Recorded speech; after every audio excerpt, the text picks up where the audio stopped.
सरल महाराज भगवान भोलेनाथ है, उतनी ही ये जगदम्बा महारानी पार्वती। क्यों? जीवन में याद रखना महाराज, जो अपने बड़ों की सीख मानता है निश्चित रूप से उनका गृहस्थ बहुत अच्छा होता है। मैया अरुंधति ने बड़ी सुंदर सुंदर शिक्षाएं दी थी मैया पार्वती को।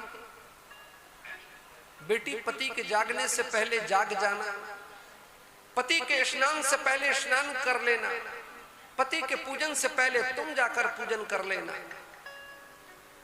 द्वारे पर आए हुए कोई भी अभ्यागत महात्मा साधु गौ ब्राह्मण इनकी सेवा करना, नियम से जप करना, स्वाध्याय करना, पाठ करना, बड़ा सुंदर विचार रखना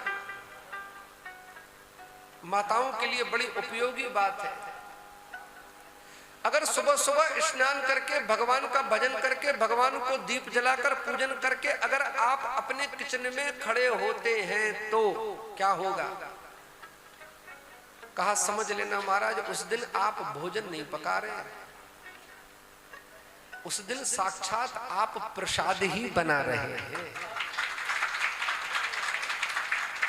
और कभी इस बात को गौर करके देख लेना, आम दिनों में भी नहा धो के आप किचन में जाते हैं, बनाते हैं, लेकिन जिस दिन महाराज आपको विशेष पूजन करना होता है, जिस दिन घर में किसी ब्राह्मण को बुलाया है अभिषेक के लिए, सत्यनारायण के लिए, अर्थात किसी व्रत में, उस दिन जब आप किचन में खड़े होते हैं तो उस दिन आपका भाव कुछ अलग होता है।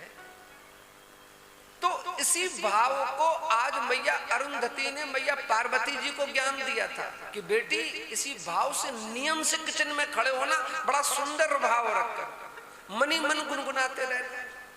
किसी को कोई चालीसा याद हो तो चालीसा गुनगुनाओ, किसी को राम जी का नाम अच्छा लगता हो तो राम जी का, शिव जी का, गणेश जी का, पार्वती का, जिसका नाम अच्छा लगता हो नाम गुनगुनाते रहो और भोजन प्रसाद बनाते रहो। और हम क्या संसार के यहाँ वहां के गाने गुनगुनाते रहेंगे तो महाराज फिर वो भोजन जो है खाने के बाद फिर उसी प्रकार से विचार आएंगे। भोजन प्रसाद लिया नहीं कि फिर स्वामी जी बोलेंगे चलें क्या फिर आज रात में 6 से 9। और महाराज दिन के यहाँ बढ़िया प्रसाद बनता है तो वो स्वयं उनके स्वामी जी कहते हैं कि चलें 4 से 7 कथा चल रही भक्ति धाम में है।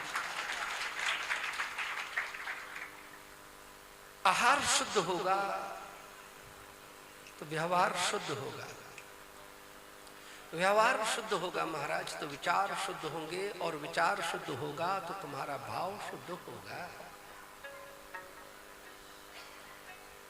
युक्तहार विहारस्य, जीवन में बहुत महत्व रखता है आपका किचन।